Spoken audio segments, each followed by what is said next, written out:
আমি কখনো মা হতে পারবো না এটা জেনেও কি আপনি আমাকে বিয়ে করতে চাইবেন মিস্টার আহান? আরশি বেশ নম্রতার সাথে শান্ত গলায় কথাটা বলল টেবিলের সামনে বসে থাকা আহানকে। আরশির শান্ত গলায় এমন একটা কথা শুনে চমকে উঠল আহান। বিস্ময়ের দৃষ্টিতে তাকিয়ে আছে আরশির দিকে। আহানের বিস্ময়কর চাহনি দেখে আরশি মুচকি হাসল। আহানের নিস্তব্ধতা বলে দিচ্ছে আরশির করা প্রশ্নের উত্তর কি হবে, আর সেটা ভেবে মুচকি হাসছে আরশি। এতদিন তো বেশ ভালোবাসি ভালোবাসি বলে জান দিয়ে দিচ্ছিল আহান, কিন্তু আজ যখন আরশির মা হতে না পারার ব্যর্থতার কথা শুনল তখনই সে নিশ্চুপ হয়ে গেল। এটাই কি ছিল তাহলে আহানের ভালোবাসা, যা কিনা আরশি এই ব্যর্থতার কাছে হার মেনে গেল? আরশি ছোট একটা নিঃশ্বাস ফেলে আবারও শান্ত গলায় বলল, আমার এই ব্যর্থতার কারণেই আমি আপনার ভালোবাসার ডাকে সাড়া দিইনি।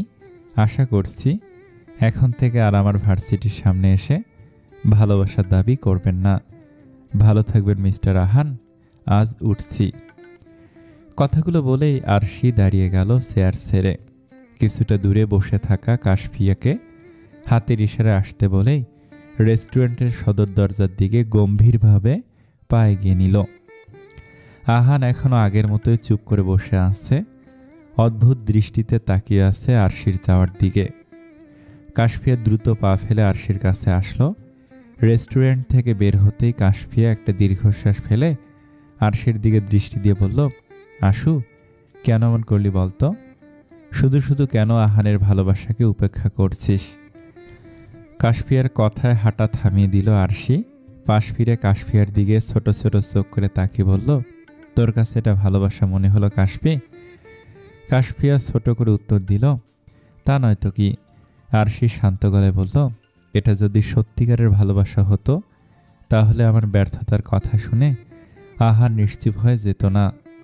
আমার মা হতে না পারার ব্যর্থতার কাছে আহানের ভালোবাসা ফিকে পড়ে গেছে কাশফি। আরশির কথায় কাশফিয়া কিছুটা রেগে ঝাঁঝালো কণ্ঠে বলল, তুই বারবার ব্যর্থতার কথা কেন বলছিস আশু? তোর মা হতে পারার সম্ভাবনা কম, তাই বলে এই না যে তুই কখনো মা হতে পারবি না। আরশি কিছু না বলে চুপচাপ করে ফুটপাত দিয়ে হেঁটে চলেছে। এসব কথা শুনলে হুটহাট করে গাম্ভীর্যপূর্ণ হয়ে ওঠে আরশি। আজ থেকে 2 বছর আগে আরশি জেনেছিল তার মা হওয়ার সম্ভাবনা খুবই কম, আর সেই সময় থেকেই নিজেকে ব্যর্থ মনে করে আসছে আরশি। তবে ডক্টর বলেছে আরশির মা হওয়ার সম্ভাবনা আছে, কিন্তু একদমই কম আর ঝুঁকিপূর্ণ। ডক্টর এই কথা বললেও আরশির কাছে মনে হয় সেটা শুধুমাত্রই তার জন্য মিথ্যা আশ্বাস ছিল। আরশির এই কথা তার পরিবারের কেউ জানে না, শুধু তার ছোটবেলার ফ্রেন্ড কাশফি জানে। এই মেয়েটাই আরশির সব সুখ দুঃখের সঙ্গী। ওরা দুজন সব সময় একে অপরের পাশে ছিল আর এখনও আছে। কিন্তু এই 2 বছরে আরশির মধ্যে এসেছে খানিকটা পরিবর্তন। যে মেয়েটা আগে প্রেম ভালোবাসা নিয়ে নানান রকম জল্পনা কল্পনা করত, সেই মেয়েটাই আজকাল ভালোবাসা দেখলে এড়িয়ে যায়। এড়িয়ে যায় বলাটা ঠিক হবে না, কারণ যারাই ভালোবাসার দাবি নিয়ে আরশির কাছে এসেছে তাদেরকেই আরশির ব্যর্থতার কথা বলেছে। তবে একটা ব্যাপার আরশির কাছে খুব হাস্যকর মনে হয়, আরশি যে কয়জন ছেলেকেই তার ব্যর্থতার কথা বলেছে তারা পরবর্তীতে আর কখনো ভালোবাসার দাবি নিয়ে আরশির সামনে আসেনি। কাশফিয়া মলিন মুখে এক দৃষ্টিতে তাকিয়ে আছে আরশির দিকে। ছোট্ট একটা নিঃশ্বাস ফেলে দ্রুত পায়ে আরশির কাছে গিয়ে পাশাপাশি হাঁটা শুরু করলো। কাশফি কথা ঘোরানোর জন্য মুখে হাসি টেনে আরশির দিকে নজর দিয়ে উল্লসিত কণ্ঠে বলে উঠল, দেখে নিস, একদিন এক রাজকুমার আসবে যে কিনা সব জেনে শুনে তোকে পাগলের মতো ভালোবাসবে, তোকে তার রাজকুমারী বানিয়ে রাখবে। কাশফিয়ার কথায় আরশির ভুরুজোড়া কুঁচকে এলো। সরু চোখে কাশফিয়ার দিকে তাকিয়ে বিরক্তি মাখা কণ্ঠে বলল, এটা আমাদের জীবন, এটা কোনো রূপকথার গল্প না। আর বাস্তব জীবনে কোনো রাজকুমার কিংবা রাজকুমারী হয় না। ওইসব ভালোবাসা শুধু কল্পনাতেই মানায়। তাই দয়া করে তোর এসব বাচ্চামো কথাবার্তা অফ কর। কাশফিয়া গাল ফুলিয়ে মিনমিন করে বলল, সেটা না হয় পরেই দেখা যাবে। আরশি কাশফিয়ার এক হাত জড়িয়ে ধরে হাঁটতে হাঁটতে বলল, হয়েছে রে কাশফি, আর গাল ফুলিয়ে থাকিস না। এখন তাড়াতাড়ি চল, বাসায় যেতে হবে তো। প্রচণ্ড গরম লাগছে। কাশফিয়া কিছু বলল না, আরশির সাথে তাল মিলিয়ে হেঁটে চলছে। এই মেয়ের সাথে কোনো কথা বললে সেই কথার দাম পাবে বলে কখনো মনে হয়নি কাশফিয়ার। এই মেয়েটা স্বপ্ন দেখতেই ভুলে গেছে। 2 বছর আগের তার কল্পনার জগৎ হারিয়ে গেছে। আরশির অগোচরে একটা দীর্ঘশ্বাস ফেলল কাশফিয়া। গ্রীষ্মের মাঝামাঝি সময়, ভাবসা গরমে অতিষ্ঠ প্রায় মানুষজন। সূর্যের গরম তাপে রাস্তাঘাট, এমনকি রাস্তার পাশের ছাউনির বেঞ্চিগুলো আগুনের মতো উত্তপ্ত হয়ে উঠেছে। ছাউনির নিচে দাঁড়িয়ে ক্লান্ত শরীরে দুজন বাসের অপেক্ষা করছে। আরশি চুপচাপ দাঁড়িয়ে থাকলেও কাশফিয়া অপেক্ষা করছে। অপেক্ষার প্রহর গুনতে গুনতে অধৈর্য হয়ে পড়েছে। কাশফিয়া অস্থিরতার সাথে আরশির উদ্দেশ্যে বলল, আশুরে বনু আমার, আর কতক্ষণ এভাবে দাঁড়িয়ে থাকবো? বাস কখন আসবে বল না। আরশি বিস্মিত হয়ে দেখছে কাশফিয়াকে। নিজের ছোট্ট মস্তিষ্কে প্রশ্ন জেগে উঠল, মেয়েটার ধৈর্য শক্তি এত কম কেন? মেয়েদের তো প্রচুর ধৈর্যশীল হতে হয়। পরক্ষণে আরশির মনে প্রশ্নের উত্তর হিসেবে জানিয়ে দিল, হোক না অস্থির, অধৈর্য, এসব বাচ্চামিতেই কাশফিকে বেশ মানায়। আরশি নিজের ভাবনাগুলো মনে চাপা দিয়ে চোখ মুখ কুঁচকে বিরক্তি প্রকাশ করে বলল, তোর কি মনে হয় এই শহরের সব বাস আমার পার্সোনাল প্রপার্টি? বাস কখন আসবে না আসবে এইসব কি আমাকে আগে থেকে জানিয়ে দেয় কিনা? আরশির কথায় কাশফিয়া চুপসে গেল। আসলেই তো আরশি কিভাবে জানবে বাস কখন আসবে? এই গ্রীষ্মের সময় ভর দুপুরে বাসে জার্নি করা কোনো যুদ্ধ করা থেকে কম না। আর তা যদি হয় লোকাল বাস, তাহলে তো আর কোনো কথাই নেই। আরশি আর কাশফিয়া বাসে বসার সিট না পেয়ে চরম পর্যায়ের বিরক্তি ভাব নিয়ে দাঁড়িয়ে আছে বাসে। দুজনেরই বেশ কষ্ট হচ্ছে এভাবে দাঁড়িয়ে দাঁড়িয়ে জার্নি করতে। কিন্তু এত গরমের বাহিরে দাঁড়িয়ে অন্য বাসের জন্য অপেক্ষা করার থেকে একটু কষ্ট করে তাড়াতাড়ি বাসায় চলে যায় তাদের কাছে বুদ্ধিমানের কাজ মনে হচ্ছে। হঠাৎ করে খুব জোরে বাস ব্রেক কষল। কাশফিয়া বাসের সিট ধরে নিজেকে সামলাতে পারলেও আরশি নিজের তাল সামলাতে পারল না। সামনের দিকে সিটকে পড়ার সাথে সাথেই ডান হাত দিয়ে কাশফিয়ার হাত আঁকড়ে ধরল, আর বাম হাতে সামনে দাঁড়িয়ে থাকা এক পুরুষালী দেহ বলিষ্ঠ মানুষটার শার্টের কলার বুকের দিকটা খামচে ধরল। আর আরশির কপাল গিয়ে ঠেকল লোকটার ওষ্ঠদ্বয়ের সংযোগের স্থলে। আচমকা আরশির কপালে নরম কিছুর স্পর্শ অনুভব করতেই মানুষটার কাছ থেকে বিদ্যুৎ ঝটকায় খাওয়ার মতো পেছনে সিটকে সরে গেল। আরশির কাছে পুরো ব্যাপারটা বুঝতে একদমই কষ্ট হয়নি। অস্বস্তি আর লজ্জায় মাথা তুলে তাকাতেও পারছে না। তাড়াতাড়ি করে কাশফিয়ার হাত শক্ত করে আঁকড়ে ধরে বাস থেকে মাথা নিচু করেই নেমে গেল। কি থেকে কি হয়ে গেল এটা? আরশির মাথা পুড়ে ফাঁকা ফাঁকা লাগছে। বাসে সবার সামনে এমন বিব্রতকর পরিস্থিতিতে পড়তে হবে, এটা ভাবাই যেন দুঃস্বপ্ন থেকে কম কিছু নয় তার কাছে। বাস থেকে নেমে স্তব্ধ হয়ে দাঁড়িয়ে আছে।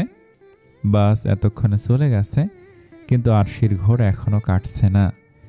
কাশফিয়া বিস্ফোরিত নয়নে তাকিয়ে আছে আরশির দিকে। কাশফিয়া রসগোল্লার মতো করে রাখা চোখগুলো যেন এখনই টুপ করে বেরিয়ে আসতে চাইছে। কাশফিয়ার কাছে মনে হচ্ছে এটা তার মনের ভ্রম অথবা হ্যালুসিনেশন। কাশফিয়া কিছু না ভেবে আরশির কবজির কিছু টোপরের দিকে একটা চিমটি কাটল। রৌদ্র নিজের ঠোঁটগুলোতে ডান হাতের আঙুল দিয়ে আলতো ছুঁয়ে স্তব্ধ হয়ে দাঁড়িয়ে আছে। লজ্জা আর বিস্ময় যেন এক জ্যান্ত মূর্তির রূপ ধারণ করেছে। বাসে বসে থাকা কয়েকজন যাত্রীর চোখ এখনো রৌদ্রের দিকে নিবদ্ধ। রৌদ্র সেটা বুঝতে পেরে নিজের ঠোঁট থেকে হাত সরিয়ে ফেলল, কিন্তু এখনো লজ্জার আভা কাটেনি। উফ, ছেলে মানুষকে এত লজ্জা পায় নাকি? হয়তো পায় না, তবে রৌদ্র পাচ্ছে, কারণ এই প্রথম কোনো রমণীর এতটা সংস্পর্শে এসেছে সে। কখনো কোনো মেয়েকে ছুঁয়ে দেখেনি রৌদ্র, কিন্তু আজ কি হলো এটা? অজানা অচেনা একটা মেয়ের কপালে কাকতালীয়ভাবে নিজের ঠোঁট ছুঁয়ে দিল। মনে মনে অদ্ভুত এক অনুভূতির উপস্থিতি অনুভব করল রৌদ্র। এমন অনুভূতির সাথে কখনো পরিচয় হয়নি সে। বাস আবার ব্রেক কষল। রৌদ্র এবার নিজের ঘোর কাটিয়ে বাস থেকে নেমে গেল। রৌদ্র এতটাই ভাবনায় বিভোর ছিল যে বাস তার গন্তব্যস্থল পেরিয়ে কিছুটা দূরে চলে এসেছে, অথচ সে খেয়ালই করেনি রৌদ্রের বাইক নষ্ট হয়ে যায় আজ প্রথম লোকাল বাসে চড়ে এসেছে। এভাবে একটার পর একটা উদ্ভট ঘটনা ঘটেই যাবে, এই ধারণা থাকলে ভুলেও বাসা থেকে আজ বের হতো না। রৌদ্র বিরক্তিতে চোখ মুখ মুচকে এই উত্তপ্ত রোদের মধ্যে উল্টো পথে হাঁটা শুরু করলো। আজ আর বাসে উঠবে না, যতটা পথ ফেলে এসেছে ততটুকু সে পায়ে হেঁটেই যাবে কষ্ট করে। কাশফিয়ার সিমটিতে ব্যথা পেয়ে আরশির ধ্যান ভাঙল।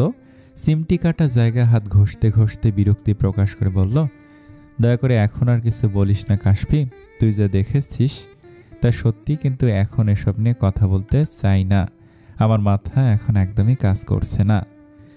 আরশির কোনো কথায় কাশফিয়া আমলে নিল না। আরশিকে পাত্তা না দিয়ে সে নিজের মতো করে বিষয় নিয়ে বলল, দোস্ত এটা কি হয়ে গেল রে? কার থেকে তুই চুমু নিয়ে এলি এভাবে? কাশফিয়ার মুখে চুমু শব্দটা শুনেই আরশি লজ্জা পেল। লজ্জায় মুখে রক্তিম আভা ফুটে উঠেছে।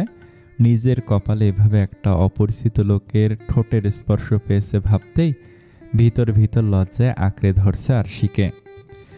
কাশফিয়া আরশির দিকে অদ্ভুত দৃষ্টিতে তাকিয়ে সন্দেহের গলায় বলল, আশু তুই কি লজ্জা পাচ্ছিস? তোর গালগুলো এমন লাল হয়ে যাচ্ছে কেন?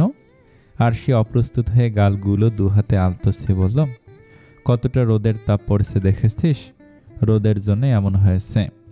কাশফিয়া সরু চোখে কিছুক্ষণ তাকিয়ে থেকে বরাবরের মতোই দুষ্টুমি ভাবেন বলল, খুব তো বলেছিলি আমাদের জীবন কোনো রূপকথার গল্প না, এখন কি হলো? এরকম ঘটনা তো রূপকথার গল্প থাকে না। ইস কি রোমান্টিক মুহূর্ত ছিল। আর সে জ্বলন্ত চোখে কাশফিয়ার দিকে তাকিয়ে শক্ত গলায় বলল, এটা একটা অ্যাক্সিডেন্ট কাশফি, বেশি বাড়াবাড়ি না করে এখন চল। কাশফিয়া আরশির রাগী দৃষ্টি উপেক্ষা করে আবার বলল, তবে আর যাই বলিস না কেন, ছেলেটা কিন্তু বেশ হ্যান্ডসাম, কিন্তু যতটুকু দেখলাম মনে হলে এমন আকস্মিক ঘটনায় বেশ অবাক হয়েছে, কেমন যেন মূর্তির মতো থমকে দাঁড়িয়েছিল। আরশির এবার টনক নড়ে উঠল। আরশি তো লোকটার দিকে একবারের জন্য নজর দেয়নি, কি না কি ভাবছে লোকটা এমন দুর্ঘটনা নিয়ে। উফ, এসব নিয়ে আর ভাবা যাবে না, অসহ্যকর। আরশি মনে মনে কথাগুলো ভেবে নিজের প্রতি বিরক্ত হচ্ছে বারবার। পরক্ষণে নিজেকে সামলিয়ে নিয়ে কাশফিয়াকে স্বাভাবিকভাবে বলল, কাশফি বেশি কথা না বলে চল এখন, প্রচণ্ড গরম লাগছে, আর কতক্ষণ দাঁড়িয়ে থাকবি এই রোদের মধ্যে? কথাগুলো বলে কাশফিয়ার উত্তরের অপেক্ষা না করেই আরশি সামনের দিকে পা বাড়ালো। তাড়াহুড়ো করে বাস থেকে আগে আগেই নেমে গেছে, এই জন্য কিছুটা পথ হেঁটে যেতেই হবে। কাশফিয়া এবার আর কথা বাড়ালো না, চুপচাপ আরশির সাথে হেঁটে যাচ্ছে। আয়নায় নিজেকে নিখুঁতভাবে খুঁটিয়ে খুঁটিয়ে দেখছে রৌদ্র। বাসায় পৌঁছে গোসল করাতে গিয়ে ঝর্ণার পানি লাগতেই বুকের দিকের কিছুটা জ্বালা করছিল। এর কারণ খুঁজে বের করতে এভাবে নিজেকে পর্যবেক্ষণ করছে রৌদ্র। বুকের ডান পাশের দিকটা কিছুটা লাল হয়ে আছে, পুরোপুরি বোঝা না গেলেও 3টা নখের ছাপ স্পষ্ট দেখা যাচ্ছে। রৌদ্র সেখানে হাত বুলিয়ে মনে মনে ভাবতে লাগলো, মেয়েটা কি রাক্ষস নাকি? ইস, কত জোরে আমাকে খামছে ধরছিল। কেউ যদি নখের দাগ দেখে ফেলে তাহলে মানুষ কি ভাববে? অচেনা এক মেয়ের কাছ থেকে পাওয়া স্পর্শের চিহ্ন এভাবে বহন করছি, ব্যাপারটা কি কেউ বিশ্বাস করবে? অবশ্য মেয়েটারই বা কি দোষ, এটা তো পুরোটা একটা অ্যাক্সিডেন্ট ছিল। মেয়েটা নিশ্চয়ই বেশ লজ্জা পেয়েছে, তাই তো এভাবে হন্তদন্ত হয়ে বাস থেকে নেমে গেল। রৌদ্র সব ভাবতে ভাবতেই রেডি হয়ে গেল আবারও হসপিটালে যাওয়ার উদ্দেশ্যে। এক ইমার্জেন্সি রোগীর জন্য হাসপাতাল থেকে ফোন এসেছে, তাই ছুটির কথা মাথা থেকে ঝেড়ে ফেলে দিয়ে আবারও হসপিটালের জন্য রেডি হলো। রৌদ্র এই অগোছালো রুমের দিকে একবার নজর ঘুরিয়ে ছোট একটা দীর্ঘশ্বাস ফেলে বেরিয়ে গেল। আজ 1 সপ্তাহ হলো রৌদ্র এই নতুন ফ্ল্যাটে উঠেছে, অথচ কাজের চাপে এখনও সব কিছু অগোছালোই পড়ে আছে। আজ ছুটি নিয়ে এসেছিল বাসাটা সুন্দর করে গোছাবে বলে, কিন্তু সেটাও আর হলো না। রুমে এসে আরশি প্রচণ্ড ক্লান্ত হয়ে বিছানায় গা এলিয়ে দিল। আজ একটু বেশি গরম পড়েছে, এসির টেম্পারেচারটা আরও কমিয়ে দিয়ে চোখ বন্ধ করতেই বাসের সেই ঘটনার কথা মনে পড়ে গেল। ফটাফট চোখ মেলে তাকালো আরশি। ইস, কি লজ্জাজনক অবস্থা! কখনো যদি লোকটার মুখোমুখি হয় তখন কতটাই না লজ্জায় পড়তে হবে ভেবেই যেন আরশির মাথায় ঘুরিয়ে উঠছে। পরক্ষণে আবার নিজেকে আশ্বস্ত করার জন্য মনে মনে বলে উঠল, উফ, কি ভাবছি আমি এইসব? কোথাকার না কোথাকার সেই লোক বাসে ছিল, তার সাথে আবার দেখা হবে কিভাবে? কিরে, তুই কি এখনো ফ্রেশ না হয়ে শুয়ে আসিস? তুই এতটা অগোছালো কেন বলতো? কাশফিয়া নিজের রুম থেকে ফ্রেশ হয়ে এসে আরশির প্রতি বিরক্তি প্রকাশ করে কথাগুলো বলল। মেয়েটা বড্ড বেখেয়ালি আর অগোছালো, একদমই নিজের যত্ন করে না। কাশফিয়ার সাথে আছে বলে আরশির সব খেয়াল রাখতে পারছে। আরশি কাশফিয়ার দিকে না তাকিয়ে নির্লিপ্ত কণ্ঠে বলল, যেমন অন্ধকার আছে বলে আলো আছে, ঠিক তেমনি তুই গোছালো পরিপাটি বলে আমি অগোছালো। কাশফিয়া স্থির নয়নে তাকে বলল, যদি আমি না থাকি? আরশি উঠে বসে কাশফির দিকে এক পলক তাকিয়ে থেকে চুপচাপ ওয়াশরুমের দিকে এগিয়ে গেল। হয়তো এড়িয়ে যেতে চাইছে কাশফিয়ার কথাটা, আর সে ভাবতেও চায় না এইসব নিয়ে। কাশফিয়া ওর একমাত্র কাছের বন্ধু, ছোট থেকে একসাথে বড় হয়েছে, আর এখন পড়াশোনার জন্য এখানে ওরা দুজন একসাথেই থেকেছে। বাবা মাকে ছাড়া দুজনের বাবা মা মিলেই এই ফ্ল্যাটটা ওদের জন্য কিনেছে, যেন নিরাপদে এখানে থেকে পড়াশোনা করতে পারে। ওদের মধ্যে যেমন মিল, ঠিক তেমনি ওদের দুই ফ্যামিলির মধ্যেও খুব ভালো সম্পর্ক। রাতের ব্যস্ত শহর আরশির খুব প্রিয়। এই কদিন পড়ার চাপে বারান্দায় তেমন একটা আসতে পারেনি, তাই আজ সময় পেয়েই আরশি বারান্দায় চলে এসেছে। চুপচাপ দাঁড়িয়ে দূর আকাশের দিকে তাকিয়েছিল। হঠাৎ করে পাখির কিচিরমিচির শব্দ কানে ভেসে আসলো। এই সময় পাখির ডাক শুনে আরশি চমকে উঠে আশেপাশে তাকালো, কিন্তু কোনো পাখি তো দেখা যাচ্ছে না। আর এত রাতে তো পাখি থাকার কথাও না। আরশি ভালো করে খেয়াল করে বুঝতে পারলো পাখির কিচিরমিচির শব্দ পাশের বাসার বারান্দা থেকে আসছে। তবে আরশির জানা মতে এই ফ্ল্যাটে কেউ থাকে না, তাহলে পাখি আসবে কিভাবে? আরশি ভালো করে কিছুক্ষণ অন্ধকার বারান্দায় পর্যবেক্ষণ করলো, কিন্তু পাখির শব্দ শোনা ছাড়া আর কিছুই দেখতে পেল না। আরশির বারান্দা থেকে পাশের বাড়ির বারান্দার দূরত্ব তেমন বেশি না, তবে হয়তো 2 থেকে 3 ফুট। আরশি এটা মনের ভুল ভেবে আর তেমন কোনো পাত্তা দিল না, রুমে এসে ঘুমিয়ে পড়ল। আজ খুব সকাল সকাল ঘুম ভেঙে গেল আরশির, তবে সেটা এমনি ভাঙেনি, পাখির কিচিরমিচির শব্দে অতিষ্ঠ হয়ে ঘুম থেকে উঠেছে। আরশির কাছে মনে হচ্ছে সকাল সকালে হয়তো পাখিরা ঝগড়াঝাঁটি শুরু করে দিয়েছে, তা না হলে এত চেঁচামেচি কেন করবে? খানিকটা কৌতূহল নিয়ে বারান্দার দিকে এগিয়ে গেল আরশি। ব্যালকনিতে যেতে চোখ পড়ল পাশের ব্যালকনিতে ঝুলিয়ে রাখা পাখির খাঁচায় বন্দি থাকা 2টি পাখির দিকে। একটা নীল সাদা রঙের, আর অন্যটি কিছুটা লাল আবার কিছুটা হলুদ রঙের। লালচে হলুদের প্রলেপ করা যাকে বলে। পাখি সম্পর্কে তেমন কোনো জ্ঞান নেই আরশির, তবে যতটুকু জানা তাতে মনে হচ্ছে এগুলো খুব সম্ভবত পাখিগুলোর নাম লাভ বার্ড হবে। আরশি আরেকটু সামনের দিকে এগিয়ে যেতেই পায়ের সব মধ্যে কিছু একটা লাগলো। নিচে তাকে সাদা রঙে মোড়ানো একটা কাগজ দেখতে পেল। কাগজটা হাতে নিয়ে দেখলো ছোট্ট একটা চিঠি। এটাকে চিঠি নয়, চিরকুট বলা চলে। জানি না কাকে চিঠি লিখছি, তবে একটা অনুরোধ, প্লিজ এই পাখিগুলোকে দেখে রাখবেন। বেশি কিছু করতে হবে না, শুধু মাঝে মাঝে সময় করে এসে দেখে যাবেন পাখিগুলো ঠিক আছে কিনা। আমি খুবই দুঃখিত আপনাকে এভাবে বিরক্ত করার জন্য। আর সেই চিরকুটটা পড়ে খানিকটা অবাক হলো। এভাবে অচেনা কাউকে পাখি দেখাশোনা করার দায়িত্ব দেয় কেউ, তা আবার চিরকুট লিখে। আরশির কাছে এটা নেহাতি এক ধরনের বাচ্চামি মনে হচ্ছে। আরশিও ভদ্রতা বজায় রাখতে রুমে এসে প্রত্যুত্তরে একটা চিরকুট লিখল, আপনি চিন্তা করবেন না, আমরা বাসায় থাকলে অবশ্যই আপনার পাখিগুলো দেখে রাখবো। চিরকুটটা লিখে মুচড়ে গোলাকার করে পাশের বারান্দায় ছুঁড়ে মারল।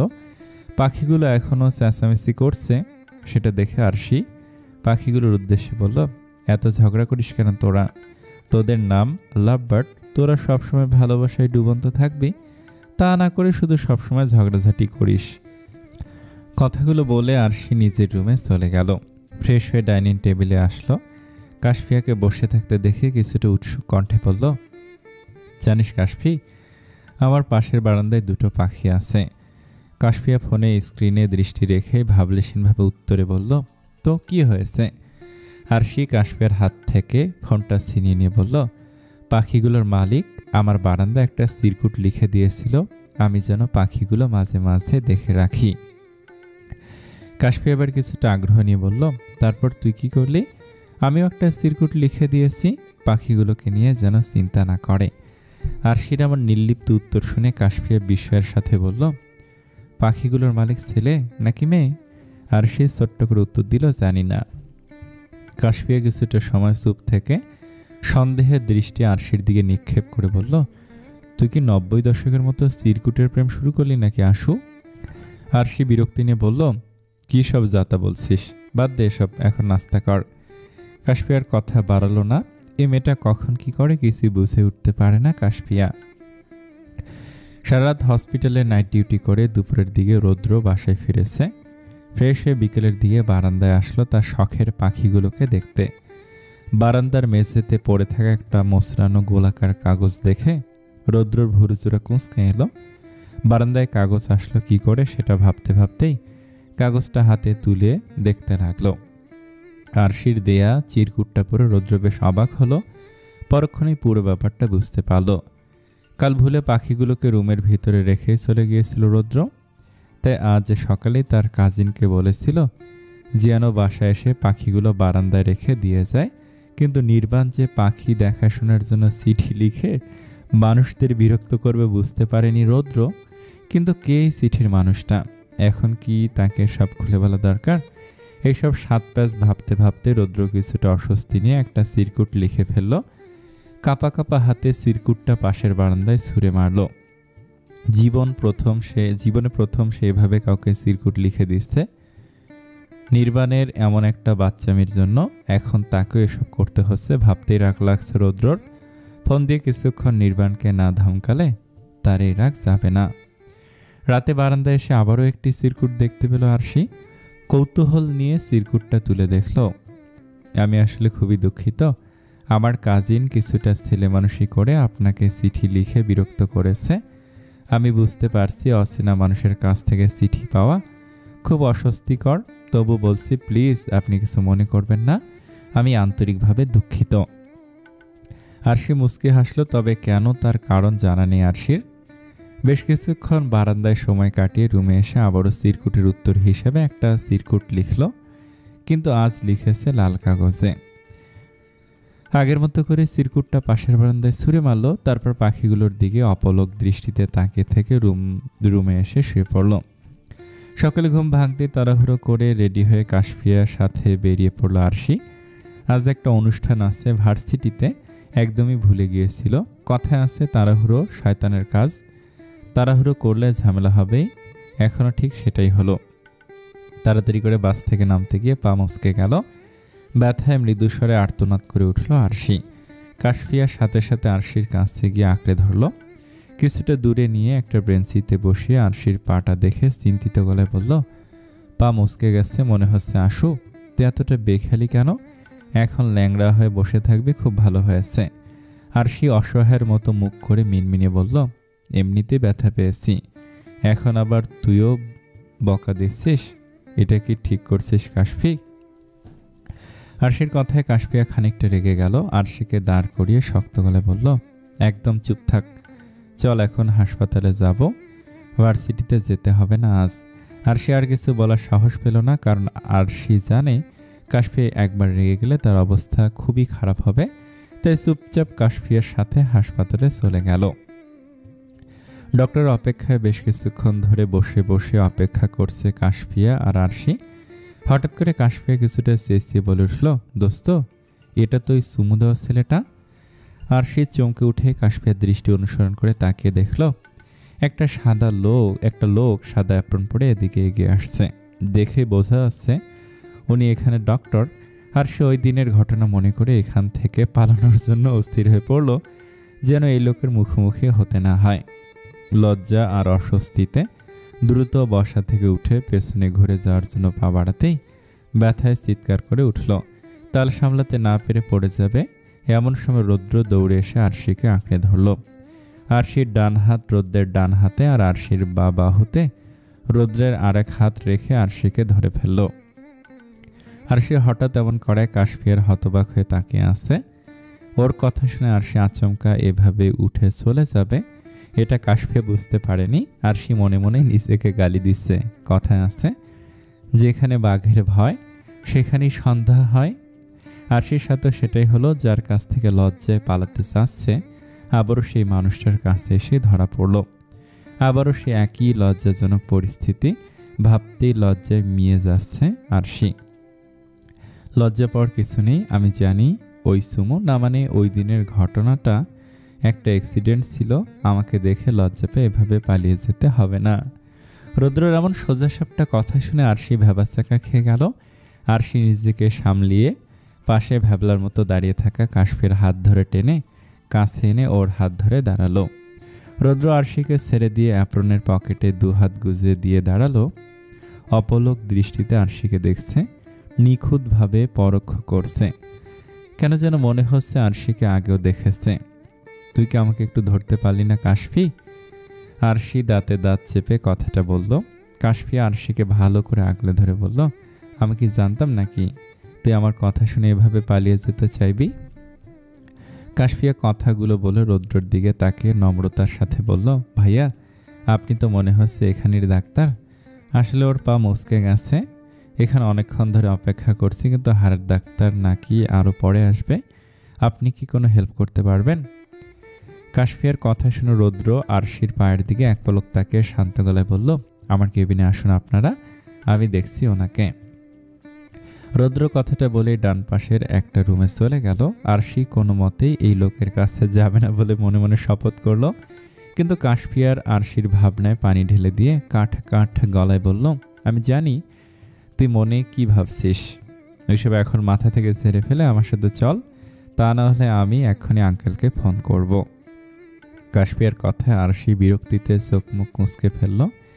এ মেয়েটা সবসময় আরশির মনের কথা বুঝে যায়। আরশিকে কিভাবে তার কথায় রাজি করাতে হবে সেই পদ্ধতিও খুব ভালো করে জানা আছে। আরশি জানে এখন তার আব্বুকে ফোন দিলে উত্তেজিত হয়ে সাথে সাথে এখানে চলে আসবে, আর এটা আরশি চায় না। তাই চুপচাপ কাশফিয়ার সাথে কেবিনে চলে গেল। রৌদ্র আরশিকে চেয়ারে বসতে ইশারা করে হাতের ফাইলে দৃষ্টি দিল। আরশিকে এখনো দাঁড়িয়ে থাকতে দেখে কাশফিয়া চোখ রাঙিয়ে আরশিকে চেয়ারে বসিয়ে দিল। আরশি বেশ অস্বস্তিতে পড়ে গেল। এদিক ওদিক তাকাচ্ছে বারবার। দেয়ালে লাগানো কিছু হার্টের ছবি দেখে আরশি বিস্মিত হয়ে রৌদ্রের দিকে কিছুটা তাকে আমতা আমতা করে বলল, আপনি কি হার্টের? আরশির কথা শেষ হওয়ার আগে রৌদ্র হাতের ফাইল থেকে নজর তুলে আরশির দিকে তাকিয়ে আস্তে আস্তে বলল, হ্যাঁ আমি কার্ডিওলজিস্ট, দেখে আপনার পাটা দিন তো এদিকে। রৌদ্র আরশির সামনে হাঁটু গেড়ে বসে কথাটা বলার সাথে সাথে আরশি খানিকটা পিছিয়ে গেল। চোখে মুখে ভয়ের ছাপ ফুটে উঠেছে। আরশি সন্দেহের দৃষ্টিতে রৌদ্রের দিকে তাকিয়ে মিনমিনে ভয়তুর কণ্ঠে বলল, আপনি হার্টের ডক্টর হয়ে আমার পা ঠিক করবেন কিভাবে? রৌদ্র আরশির পাটা নিজের হাতে তুলে নিয়ে ভালো করে একবার দেখে নিয়ে গম্ভীর গলায় বলল, অর্থোপেডিক্স সম্পর্কে আমার একটু হলেও ধারণা আছে, আর আপনার পাটা শুধু মচকে গেছে তেমন কিছু না, এটা আমি ঠিক করতে পারবো, ভয় পাবেন না, আমার উপর ভরসা রাখুন।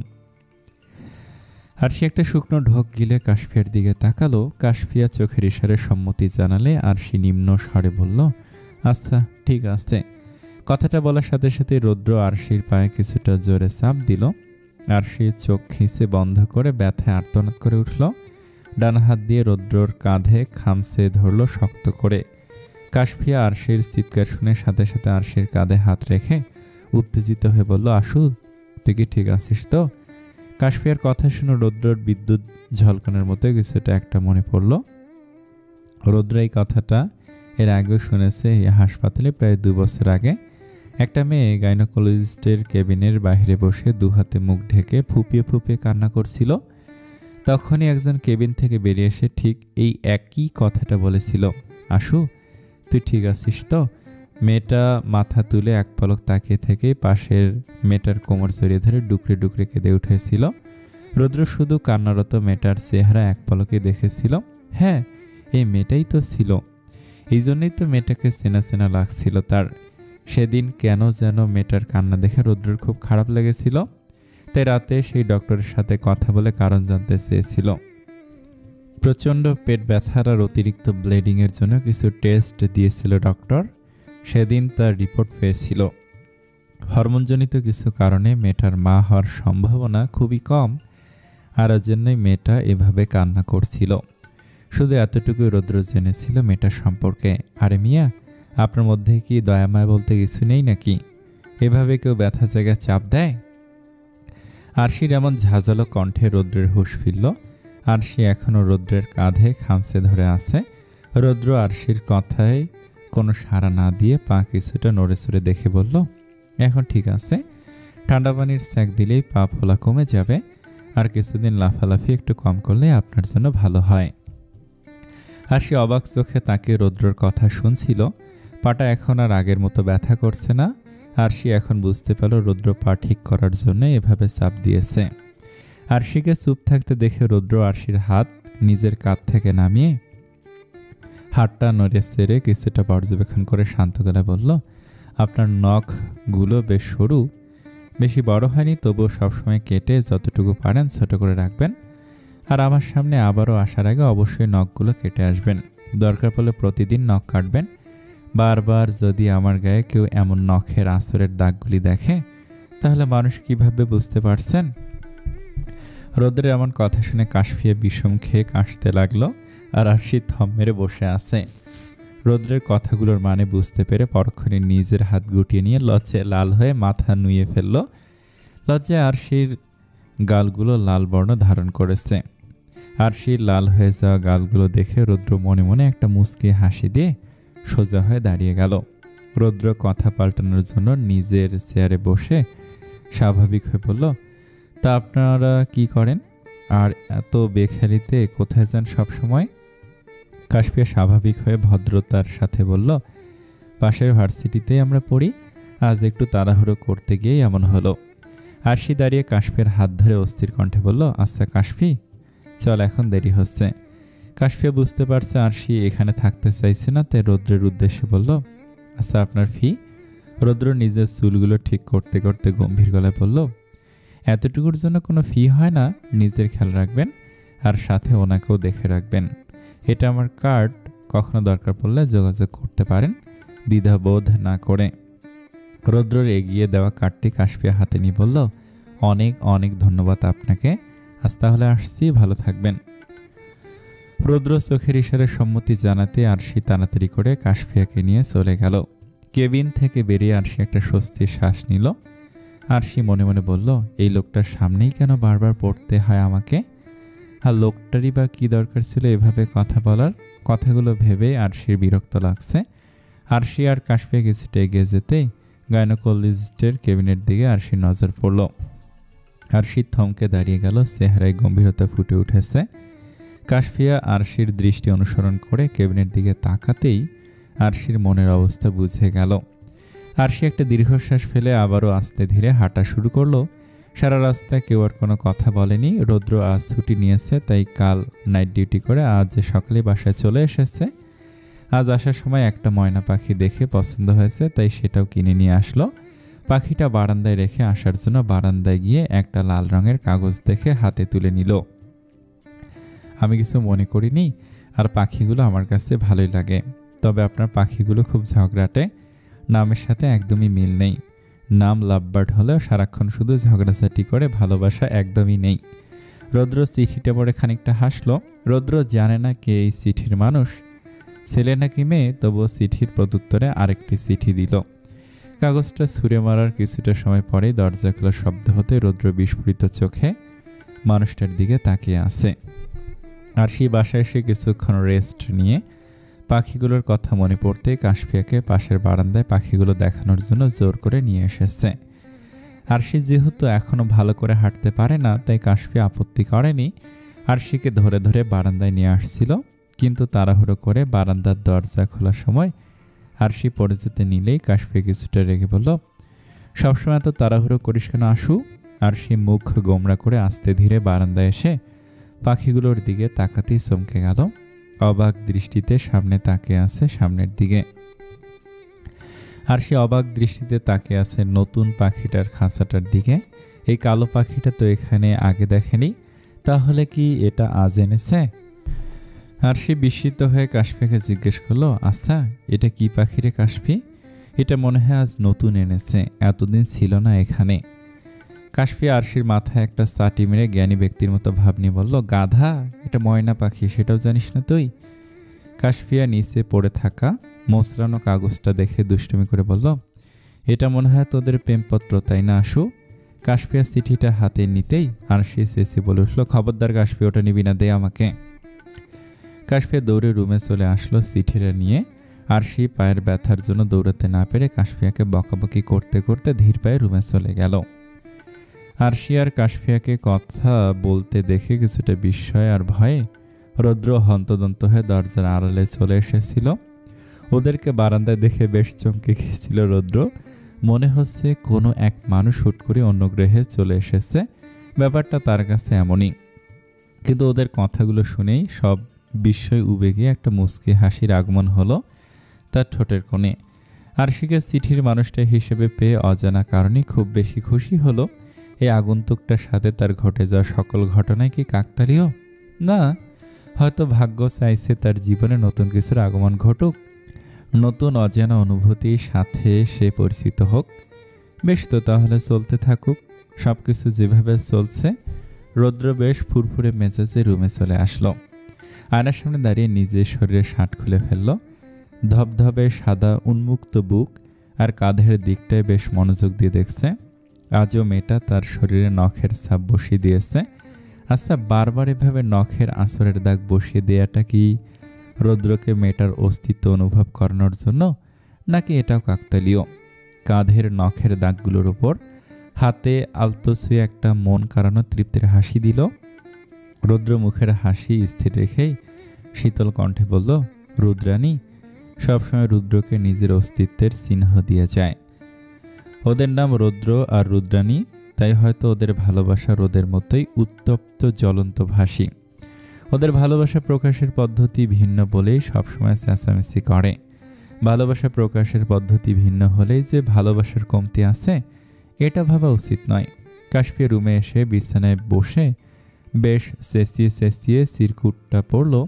পড়া শেষ করার সাথে সাথেই আর সেই সিলের মতো কাশফিয়ার হাত থেকে চিঠিটা ছিনিয়ে নিয়ে প্রচণ্ড বিরক্ত হয়ে ধমকে বলল, পড়া শেষ? এখন নিশ্চয়ই তোর কলিজা ঠান্ডা হয়েছে হারামি। কাশফিয়া সোজা হয়ে বসে সবগুলো দাঁত কেলিয়ে হেসে বলল, অনেক ঠান্ডা হয়েছে। আচ্ছা, একটা কথা, তুই যে ডক্টরের সাথে এমন ব্যবহার করলি, এটাকে ঠিক হয়েছে? কি সব মিয়েটিয়ে বলে ধমকালি? উনি তো তোর পা ভালো করার জন্য একটু ব্যথা দিয়েছিল। কাশফিয়ার শেষের কথাগুলো গম্ভীর গলায় বলল। কাশফিয়ার কথায় আরশির হসপিটালের ঘটনাগুলো মনে পড়ে গেল। আরশি ভাবনায় পড়ে গেল, আসলেই তো কিভাবে রাগী কণ্ঠে কথা বলেছিল, কিন্তু লোকটা তেমন কিছুই বলেনি। আচ্ছা, এখন কি তার কাছে মাফ চাওয়া উচিত?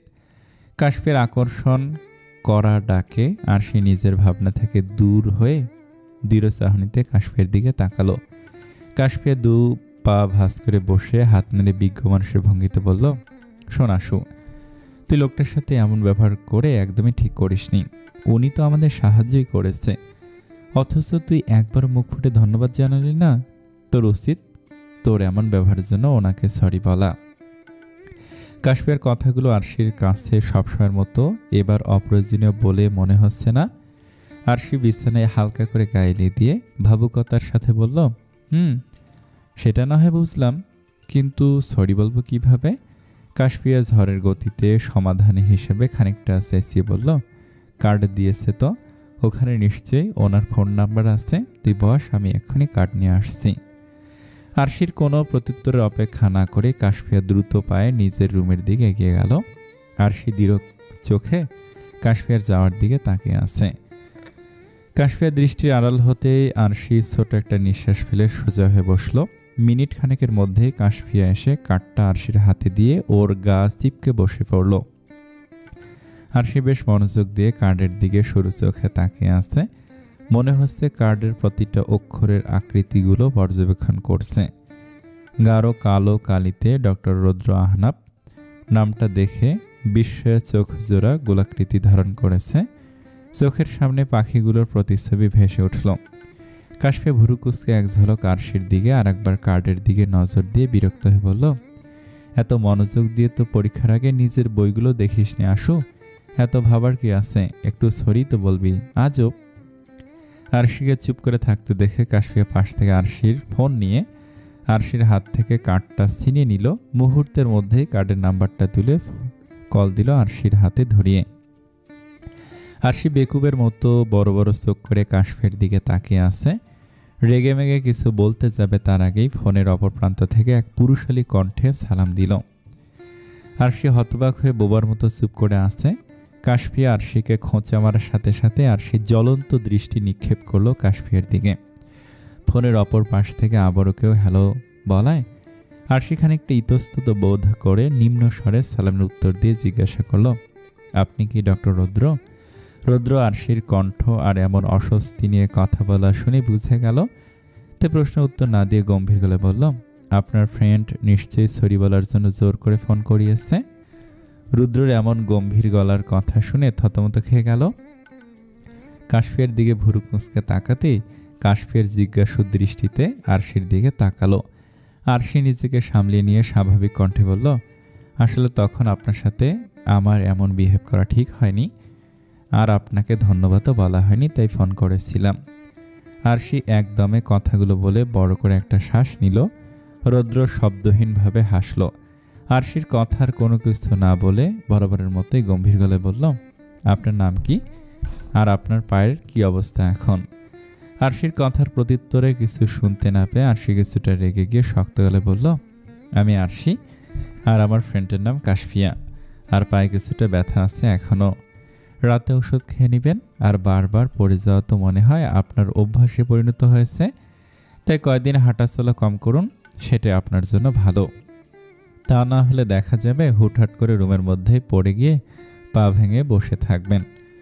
রুদ্রের গম্ভীর গলা এসব কথা শুনে আরশির রাগ তরতর করে মাথায় উঠে গেল।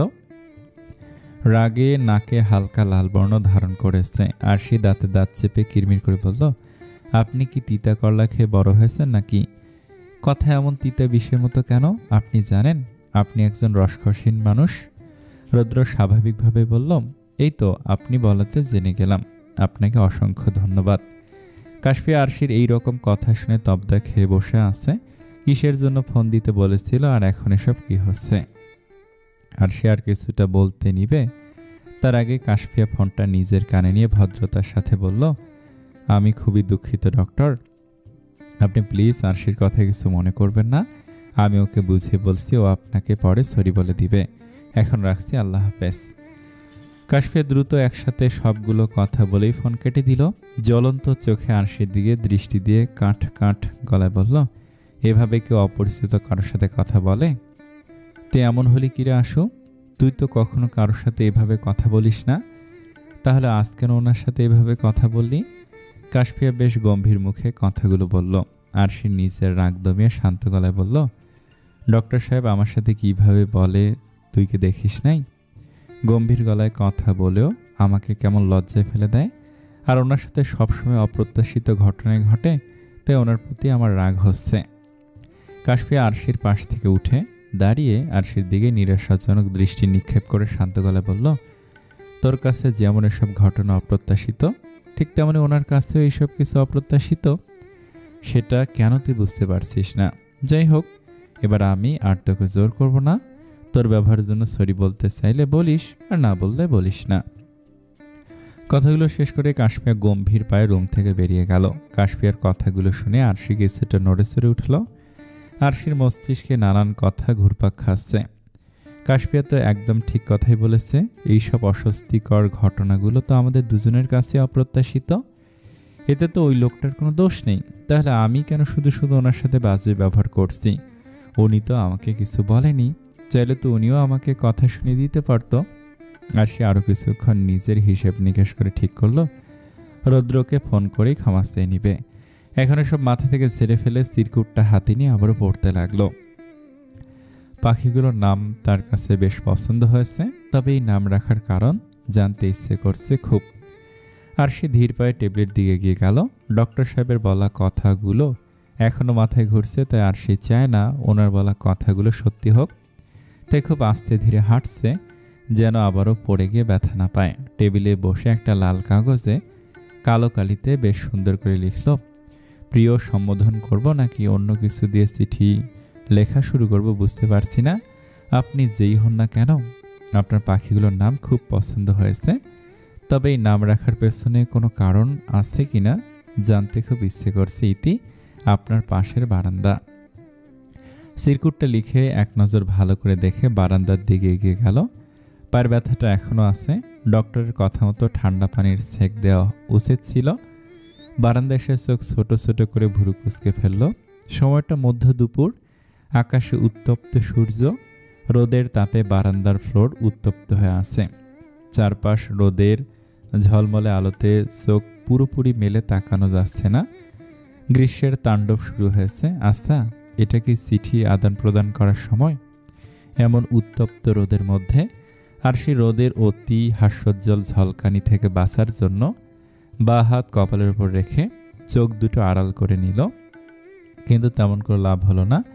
আরশি তাড়াতাড়ি করে চিরকুটটা পাশের বারান্দায় ছুঁড়ে দিয়ে পাখিগুলোর দিকে তাকালো। পাখি সম্পর্কে না জানলেও ওর কাছে মনে হচ্ছে লালচে হলুদ রঙের পাখিটাই রুদ্রাণী। তারপর কিছু একটা ভেবে ভুরু কুঁচকে ময়না পাখিটার দিকে তাকে জিজ্ঞেস করলো, আচ্ছা, তোর নাম কি দেয়া যায়? তোর নাম আছে কি না সেটাই তো জানি না। পরে না হয় তোর মালিকের কাছ থেকে জেনে নেব। তোরা থাক, আমি গেলাম, রোদের তাপ আমাকে ঝলসে দিচ্ছে। এই ব্যবসা গরমে বেশিক্ষণ থাকতে না পেরে আরশি তাড়াতাড়ি করে রুমে চলে আসলো। বড় একটা দীর্ঘশ্বাস ফেলে বিছানা বসেই এসির টেম্পারেচার আগের থেকেও কমিয়ে দিল। বারান্দার দরজার পাশে দাঁড়িয়ে রুদ্র মুচকি হাসল। পাখিগুলোর সাথে আরশির এভাবে কথা বলা শুনে রুদ্রের ঠোঁটে অজান্তে হাসি ফুটে উঠেছে। আর মনে মনে ময়না পাখির নামটাও ঠিক করে ফেলেছে। শব্দহীন পায়ে বারান্দা যেয়ে চিরকুটটা নিয়ে আসলো। রুদ্রের এমন অদ্ভুত আচরণে রুদ্র নিজে অবাক হচ্ছে। আগে তো কখনো এমন করেনি, তাহলে এখন কেন এরকম লুকোচুরি খেলছে?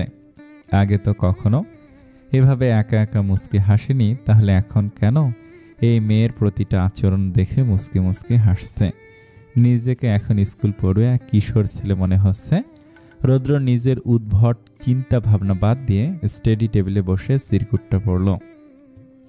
চিরকুটটা পড়ার সাথে সাথে রুদ্রর ফোন বেজে উঠল। রুদ্রর ফোনটা হাতে নিয়ে স্ক্রিনে আরশির নাম্বারটা দেখে বরাবরের মতোই একটা মুচকি হাসি দিয়ে ফোন রিসিভ করলো। আমি খুবই দুঃখিত আপনার সাথে এমন বাজে ব্যবহার করার জন্য। আসলে বারবার আপনার ঘটে যাওয়া ঘটনাগুলোর জন্য আমি খুব অস্বস্তিতে ছিলাম, তাই আপনার উপর রেগেছিলাম। কিন্তু এখন মনে হচ্ছে এতে তো আপনার কোনো দোষ নেই, শুধুই আমি আপনাকে রাগ দেখিয়েছি। আশা করি আপনি আমার সিচুয়েশন বুঝতে পারছেন। আরশি একনাগারে কথাগুলো বলে বড় করে দু একবার শ্বাস নিল। আরশির এমন একনাগারে কথা বলা শুনে রুদ্র বিস্মিত হয়ে বলল, আরে আপনি এত উত্তেজিত হচ্ছেন কেন? শান্ত হন মিস আরু, আমি কিছু মনে করি না আপনার ব্যবহারে। রুদ্রের মুখে আরু নাম শুনে আরশি কিছুটা সময়ের জন্য থমকে গেল। স্তব্ধ হয়ে বসে আছে আরশি। এভাবে আরু বলে কখনো তাকে কেউ ডাকেনি। আর আজ এক অপরিচিত মানুষের মুখে আরু ডাকটা শুনে যেন খুব আকর্ষণীয় মনে হচ্ছে। আরশিকে নিশ্চুপ হয়ে থাকতে দেখে ফোনের অপর প্রান্ত থেকে শীতল কণ্ঠে আবার বললেন, মিস আরু, আপনি ঠিক আছেন তো? আরশি নিজেকে সামলিয়ে নিয়ে শান্ত গলায় বলল, জি ঠিক আছে, আসলে সরি বলার জন্যই ফোন করেছিলাম, মাফ করবেন আমার ব্যবহারের জন্য। রুদ্রর কিছু একটা ভেবে গম্ভীর গলায় বলল, মাফ তো করাই যেতে পারে, তবে নেক্সট টাইম খামসি নয়, ছোট্ট একটা ট্রিট দিলেই হবে। খামসির কথা শুনে আরশি ব্যবস্থাকে খেয়ে গেল। লোকটা বারবার কেন যেন এই খামসির কথা তুলে আরশির মাথাতেই ঢোকে না। আরশির লজ্জা অস্থির হয়ে বলল, ওকে, মনে থাকবে, আপনার কথা, এখন রাখছি, আল্লাহ হাফেজ। দ্রুত কথাগুলো বলেই ফোনে রেখে দিল আরশি। রুদ্র এবার খানিকটা শব্দ করে হেসে দিল। আরশিকে অস্বস্তিতে ফেলতে তার বেশ ভালোই লাগে। রুদ্র ঠিক করলো এখন আর চিঠি লিখবে না, কারণ আরশির পায়ে যেহেতু ব্যথা, সে নিশ্চয় আজ আর বারান্দায় আসবে না। আরশি আজ সারাদিন রুমে বসে কাটিয়ে দিল। কাশফিয়ার কড়া হুকুম, বেশি হাঁটাহাঁটি করা যাবে না, কোনো প্রয়োজন থাকলে কাশফিয়াকে বলতে। আর সবসময়ের মতো আঙ্কেলকে ফোন করব বলে ভয় দেখিয়ে বিছানাতেই চুপচাপ বসিয়ে রেখেছে। রুদ্র সকালে চিঠি লিখে আরশির বারান্দার দিকে তাড়াহুড়ো করে হসপিটালের উদ্দেশ্যে বেরিয়ে পড়ল। আজ কিছুটা দেরি করে ঘুম ভেঙেছে তার। সকালে দেরি করে ঘুম থেকে ওঠার ফলে আরশিও আজ বারান্দায় যায়নি, কাশফিয়ার সাথে ভার্সিটির জন্য বেরিয়ে গেছে। কাশফিয়া আর আরশি ভার্সিটিতে পৌঁছে তাদের নিয়মিত আড্ডা দেওয়ার জায়গায় গেল। ভার্সিটির পাশের এক বড় কৃষ্ণচূড়া গাছের নিচে বেঞ্চগুলোই হলো তার ফ্রেন্ডদের আড্ডার মহল। আরশি আর কাশফিয়া গাছতলায় আসতে এক সুদর্শন যুবক তাদের কাছে এসে আরশির দু কাঁধে হাত রেখে অস্থির কণ্ঠে বলল, আরশি বেবি, তুমি ঠিক আছো তো? শুনলাম তোমার পা নাকি মচকে গিয়েছিল। আরশি গোল গোল আঁখি দুটো দিয়ে সুদর্শন যুবকটার দিকে তাকে বলল, আহ, কি সুন্দর বেবি ফেস, একদমই চকলেট বয়। ছেলেটার এমন বেবি ফেস দেখলে যে কেউ তার মায়ে পড়ে যাবে। আরশি বেবি, তুমি ঠিক আছো তো? কাশ্মীর গাছে শুনলাম তোমার নাকি পা মচকে গিয়েছিল, তুমি একদমই নিজের খেয়াল রাখতে পারো না আশু বেবি। আরশির গোল গোল আঁখি দুটি দিয়ে তার সামনে সুদর্শন যুবকটার দিকে তাকিয়ে আছে। আহ, কি সুন্দর বেবি ফেস, একদম চকলেট বয়। ছেলেটার এমন বেবি ফেস দেখলে যে কেউ তার মায়ে পড়ে যাবে, একদমই নিরীহ মাসুম বাচ্চা দেখা যাকে বলে। তবে এর ভিতর যে আস্তে এক হারামি লুকিয়ে আছে সেটা শুধুমাত্র তার ফ্রেন্ডরাই জানে। আর সে ছেলেটার হাত নিজের কাঁধের ওপর থেকে সুন্দর করে সরিয়ে ছেলেটার চুলগুলো আলতো হাতে বুলিয়ে দিতে দিতে বলল, আমি একদম ঠিক আছি নীল বেবি, তুমি আমাকে নিয়ে চিন্তা করো না বেবি। আর সে নীলের চুলগুলো নিজের হাতের মুঠোয় শক্ত করে আঁকড়ে ধরে বলল, তোর ন্যাকামি বন্ধ কর হারামি, যা সর সামনে থেকে। নীল চুলের ব্যথায় চেঁচে উঠে বলল, আসো প্লিজ, চুল ছাড়ো, ব্যথা পাচ্ছি তো। আর সে নীলের চুল ছেড়ে দিয়ে নীলকে পাশ কেটে বেঞ্চিতে বসে রাগী কণ্ঠে বলল, নেক্সট টাইম আমাকে বেবি বললে তোর চুল একটাও থাকবে না, মনে রাখিস। কাশফিয়া আরশির পাশে এসে বসতে নীল কাশফিয়া আর আদ্রাফের মাঝে বসে আদ্রাফের কাঁধে হাত রেখে অতি বিশ্রী মাত্রায় ঢং করে বলল, দেখ আদ্রাফ, আমাদের বাবুটা লাক করেছে, আয় বাবুটার জন্য চকলেট কিনে আসি। নীলের কথার ধরন দেখে আদ্রাফ, কাশফিয়া আর নীলা সবাই হাসিতে গড়াগড়ি খাচ্ছে প্রায়। আর আরশি সরু চোখে তাকিয়ে আছে নীলের দিকে।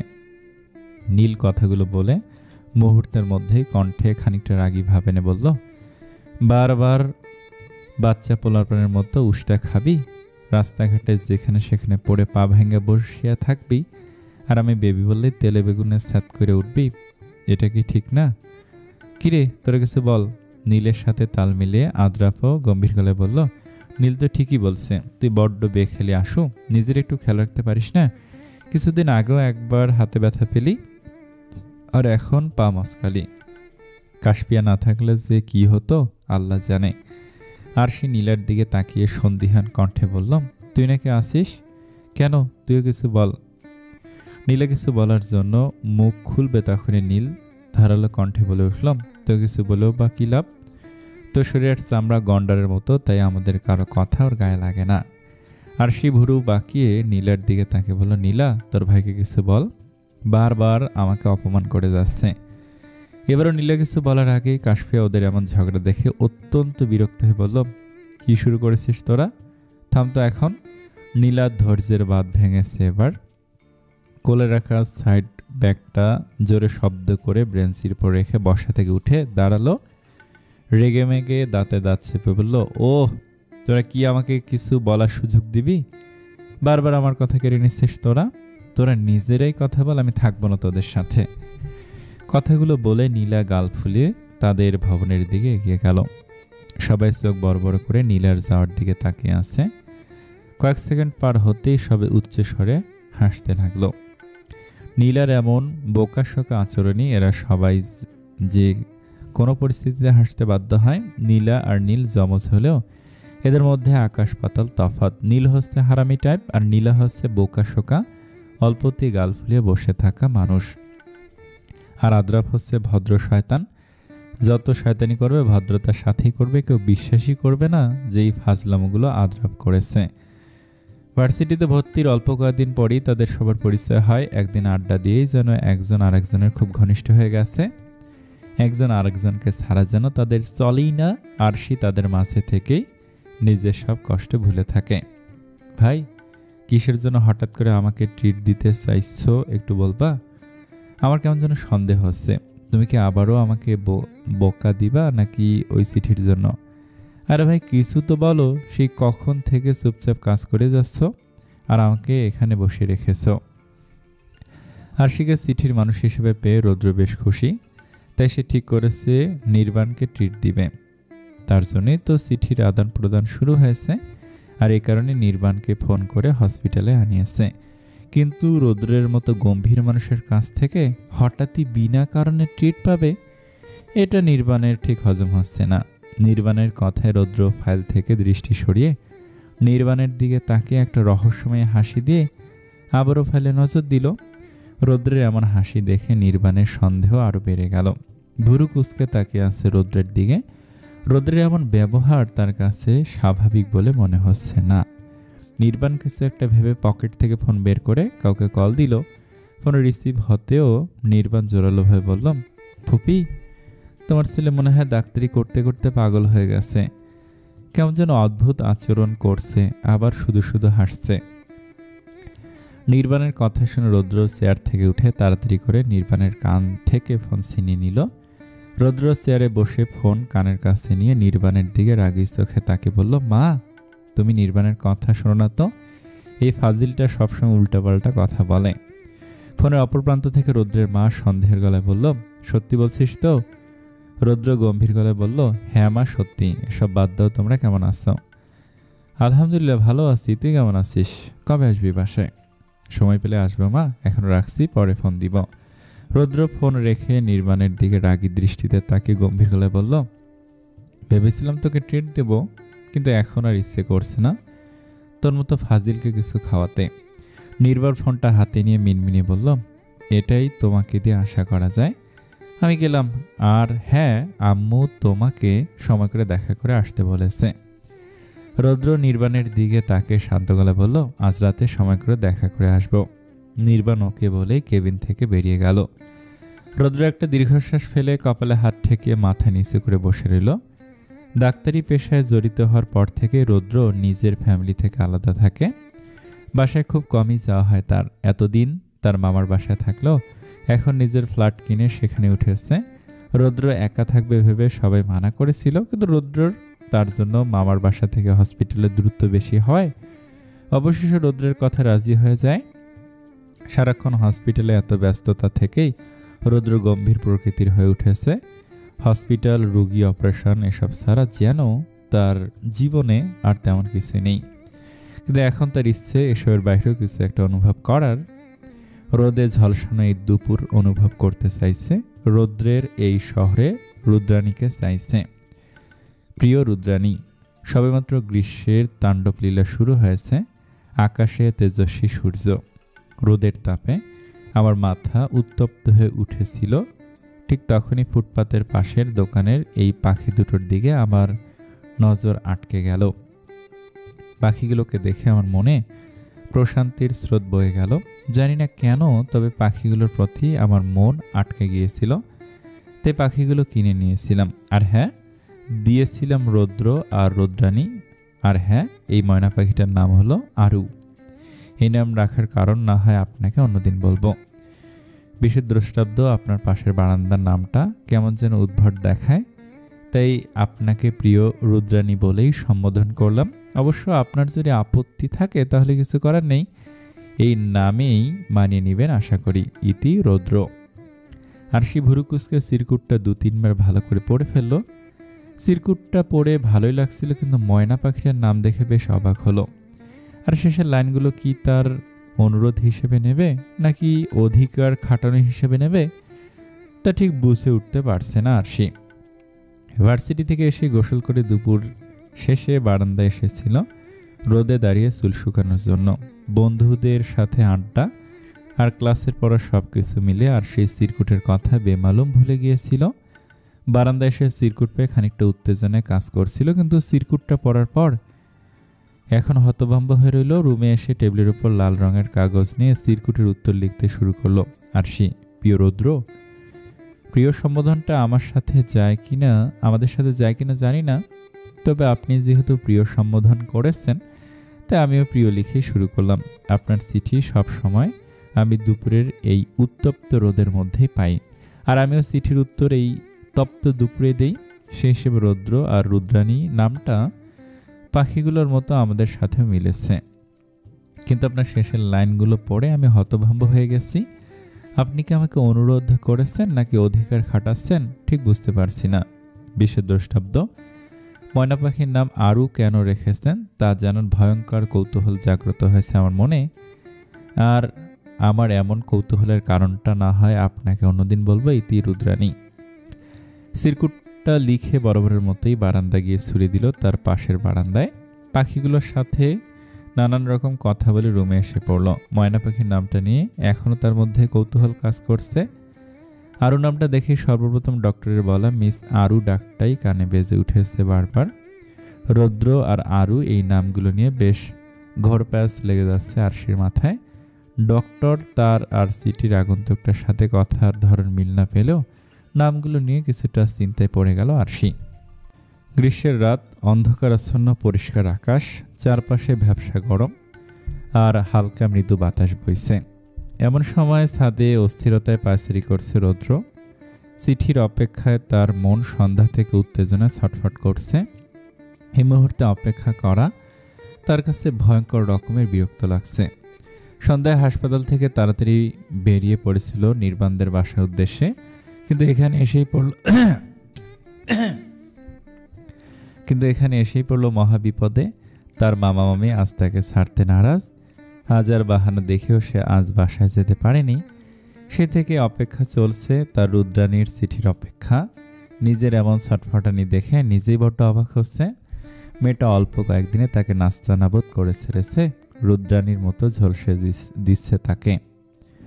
মিস আরু। ঘরের মধ্যে হঠাৎ করে মিস আরু ডাকটা শুনে ঘুম থেকে ধরফড়ে উঠে বসলো আরশি। বিচলিত হয়ে ফোনটা বালিশের ওপর থেকে নিয়ে চোখ বড় বড় করে তাকে দেখল। স্ক্রিনে ইংরেজিতে খুব সুন্দর করে ডক্টর লেখাটা ভেসে উঠেছে, কিন্তু উনি এত রাতে কল করেছে কেন? আরশি বিস্ময় নিয়ে ফোনটা কানের কাছে ধরল। সাথে সাথে অপর প্রান্ত থেকে আবারও মিস আরু নামটা শুনতে পেল আরশি। আবারও চমকে উঠল, বুকটা ধুকপুক করছে তার। এই নামটা শুনলেই কেন যেন তার হার্ট লাফাতে লাফাতে লাফাতে বুকের হাড়গোড় ভেঙে বেরিয়ে আসতে চায়। অদ্ভুত এক অনুভূতি, অসহ্যকর এই বুকের যন্ত্রণা। আর সে কাঁপা কাঁপা গলায় বলল, জি আমি শুনছি। অপর প্রান্ত থেকে গম্ভীর গলায় ডক্টর সাহেব বললেন, আমি ফোন দিতে দ্বিধাবোধ করছিলাম, কারণ ভেবেছিলাম আপনি স্টুডেন্ট মানুষ, হয়তো এই সময় পড়াশোনা করছেন বেশ মনোযোগ দিয়ে। কিন্তু ফোন দিয়ে এখন আমার ধারণা পুরো মিথ্যে প্রমাণ হয়ে গেল। আপনি তো দেখছি রাত 11টা বাজে ঘুমিয়ে কাতর হয়ে আছেন মিস আরু। ডক্টর সাহেবের কথাগুলো শুনে আরশির ভুরু জোড়া আপনা আপনি কুঁচকে গেল। পড়াশোনার কথা শুনে কপালে বিরক্তির ভাঁজ ফুটে উঠেছে। আরশি নিজের বিরক্তিভাব প্রকাশ না করে ভদ্রতার সাথে জিজ্ঞেস করল, আপনি এত রাতে কল করেছেন যে? না মানে কোনো দরকার ছিল? অপর পাশের মানুষটা সবসময়ের মতো গম্ভীর মুখে বললেন, কেবিন থেকে বেরিয়ে দেখলাম একটা বাচ্চার পা ভেঙে গেছে, তাই হসপিটালে নিয়ে এসেছে। বাচ্চাটাকে দেখে আপনার পায়ের ব্যথার কথা মনে পড়লো, তাই জানার জন্য ফোন দিয়েছি আপনার পা ঠিক আছে কিনা। আরশি শান্ত গলা বলল, হ্যাঁ আমার পা এখন একদম ঠিক আছে, বেশ ভালো। যাই হোক, আপনি বাচ্চাদের মতো বিছানায় পড়ে পড়ে না ঘুমিয়ে একটু মনোযোগ দিয়ে পড়াশোনা করুন মিস আরু। রাখছি এখন, নিজের খেয়াল রাখবেন। আরশি কিছু বলার আগেই ফোন কেটে গেল। আরশি হতবাক হয়ে বসে আছে। রাত 11টায় ফোন দিয়ে এসব বলার মানে কি? এটা কি জ্ঞান দেওয়ার সময় নাকি? আরশি মাথা থেকে সকল চিন্তা ভাবনা ছেড়ে আবারও শুয়ে পড়ল। রৌদ্র ফোন কেটে বুকে হাত দিয়ে বড় বড় করে কয়েকবার শ্বাস নিল। সন্ধ্যা থেকে অপেক্ষা করতে করতে একটা পর্যায়ে বেশ অধৈর্য হয়ে আরশিকে কল করে ফেলে। কিন্তু আরশির এমন ঘুম জড়ানো কণ্ঠ শুনে গম্ভীর গলায় কথা বলা যেন তার জন্য খুবই কষ্টকর হয়ে উঠেছিল। তাই তাড়াতাড়ি করে ফোন রেখে দিল। রৌদ্র মনে মনে নিজেকেই গালি দিচ্ছে তার এমন অধৈর্যের জন্য। না জানি মেয়েটা তাকে কি নিয়ে ভাববে। রাত বিরাতে এসব উল্টোপাল্টা কথা বলার জন্য নিশ্চয়ই এখন তাকে পাগল মনে করছে মেয়েটা। ভাই তুমি কি ঠিক আছো? তোমার কি বুকে ব্যথা করছে নাকি? এইভাবে বুকে হাত দিয়ে হাঁপাচ্ছ কেন? নির্বাণের এমন বিস্ময় ভরা কথা শুনে রৌদ্র চমকে উঠে পাশে তাকালো। নির্বাণের অবাক দৃষ্টিতে তাকিয়ে থাকতে দেখে রৌদ্র বুকে হাত নামিয়ে স্বাভাবিকভাবে দাঁড়ালো। নিজেকে সামলিয়ে নিয়ে গম্ভীর গলায় বললাম, আমার কিছু হয়নি, আমি ঠিক আছি। নির্বাণ রৌদ্রের কাছে এগিয়ে এসে ভুরু বাঁকিয়ে সন্দেহের দৃষ্টিতে তাকে বলল, তুমি এমন অদ্ভুত আচরণ করছো কেন ভাই? অন্যের হার্টের চিকিৎসা করতে করতে কি এখন তোমারই হার্টের প্রবলেম হয়েছে, তাই নাকি? রৌদ্র নির্বাণের দিকে তাকে অদ্ভুত রকমের একটা হাসি দিয়ে বললাম, হলেও হতে পারে। কথাটা বলেই রৌদ্র দুহাত পকেটে গুজে বেশ ভাব নিয়ে ছাদ থেকে চলে গেল। নির্বাণ এখনও ঠায় দাঁড়িয়ে আছে, আগের জায়গায় বিস্ফোরিত চোখে তাকিয়ে আছে রৌদ্রের যাওয়ার পথে। তার কাছে রৌদ্রকে একদমই স্বাভাবিক মনে হচ্ছে না, জিনভূত ধরেছে নাকি। এভাবে বিনা কারণে হাসার কি মানে? নির্বাণ দ্রুত তার ফবিকে ফোন দিয়ে সবকিছু খুলে বলল। রৌদ্রের মা সবকিছু শুনে বেশ চিন্তায় পড়ে গেলেন। আর সে প্রতিদিনের মতো আজও বারান্দায় গেল, পাখিগুলোর সাথে বেশ কিছুক্ষণ সময় কাটিয়ে ভার্সিটিতে চলে গেল। সারাদিন ব্যস্ততায় চিরকুটের কথা একটু মনে পড়েনি। বিকেলে বাসায় এসে সন্ধ্যার দিকে বারান্দায় গিয়ে তখনও চিরকুট না পেয়ে তেমন কোনো ভ্রুক্ষেপ হয়নি। নিজের মতো করে পশ্চিম আকাশে সূর্যের রক্তিম আভা দেখে সময় কাটিয়ে দিল। চারপাশে অন্ধকার নেমে আসতেই পাশের বারান্দায় এক পলক তাকে একটা ছোট্ট নিঃশ্বাস ফেলে রুমে চলে আসলো। সারাদিন ব্যস্ততায় সময় কাটলেও এখন কিছু একটার অভাব বোধ করছে, নিজের অজান্তে কিছু একটার জন্য অপেক্ষা করছে, কিন্তু সেটাকে পাত্তা দিতে চাইছে না আরশি। সন্ধ্যায় বাসায় ফিরে ক্লান্ত শরীরে রৌদ্র বারান্দায় ছুটে আসলো। লাল রঙের চিরকুটটা হাতে নিয়ে স্বস্তি বোধ করলো। পাখিগুলোকে ভালো করে দেখে খাবার দিয়ে রুমে চলে আসলো। বিছানায় বসে চিরকুটটা পরে একটা মুচকে হাসি দিল, কিন্তু পরক্ষণে তার হাসি মুখ মলিন মুখে পরিণত হলো। আর কিছুক্ষণ পরে তাকে চলে যেতে হবে দুদিনের জন্য। রৌদ্রের মা ফোন করে আজকের মধ্যে রৌদ্রকে বাসায় যেতে বলেছেন। এর প্রধান কারণ হলো নির্বাণের বলা কথাগুলো। রৌদ্রকে স্বাভাবিক মনে হচ্ছে না শুনেই তিনি তার ছেলেকে দেখার জন্য মরিয়া হয়ে উঠেছেন। আর এই কারণেই তিনি রৌদ্রকে ফোন করে বিভিন্ন তালবাহানা করে রাজি করিয়েছেন। রৌদ্র তার মায়ের কথা রাজি হয়ে গেলেও মনে মনে আরশির কথা ভেবেই তার মধ্যে প্রচণ্ড অস্থিরতা কাজ করছে। যেখানে কিনা একদিনেই সে কতটা অস্থির হয়ে পড়েছিল চিঠি না পেয়ে, সেখানে দুদিন কিভাবে কাটাবে? এই বয়সে কি তার এমন স্কুলের কিশোরদের মতো পাগলামো মানায়? আর এমন অস্থিরতাই বা কেন? শুধুই কি এই চিঠির জন্য? জীবনের প্রথম চিঠি আদান প্রদান করছে না, নাকি অন্য কিছু? রৌদ্র নিজের মনে হাজারো প্রশ্ন করে তার উত্তর না পেয়ে খানিকটা গম্ভীর হয়ে গেল। হাতে চিরকুটটা রেখে ফ্রেশ হতে চলে গেল। ফ্রেশ হয়ে এসে নীল রঙের কাগজে কিছু লিখতে বসেছে। আজ অদ্ভুত এক ইচ্ছে জাগলো নীল রঙের কাগজে চিরকুট লেখার। তাই ইচ্ছেটা আজই পূরণ করে ফেলতে চাইল রুদ্র। প্রিয় রুদ্রাণী, অধিকার খাটাচ্ছি নাকি অনুরোধ করেছি জানি না, তবে রৌদ্রের শহরে যেহেতু রুদ্রাণীর আগমন ঘটেছে, সেহেতু রুদ্রাণীর ওপর একটু আধটু অধিকার খাটানো আমার কাছে অস্বাভাবিক কিছু বলে মনে হচ্ছে না। রুদ্রাণীর ওপর রুদ্রের অধিকার থাকবে, এটা কি স্বাভাবিক নয়? আপনার কি মনে হয়? বিশেষ দ্রষ্টাব্দ ময়না পাখির নাম রাখার কারণটা না হয় এখন অজানাই থাক। সব কিছু জানা হয়ে গেলে মানুষের আগ্রহ কমে যায়। আমি চাচ্ছি আপনার এই ভয়ঙ্কর কৌতূহলটা বজায় থাকুক, তার সাথে কিছু জানার আগ্রহটাও থাকুক। আশা রাখছি অপেক্ষা করবেন। রুদ্রের রুদ্রাণী, ইতি রুদ্র। চিরকুটটা লিখে এক নজর দেখে নিল রুদ্র।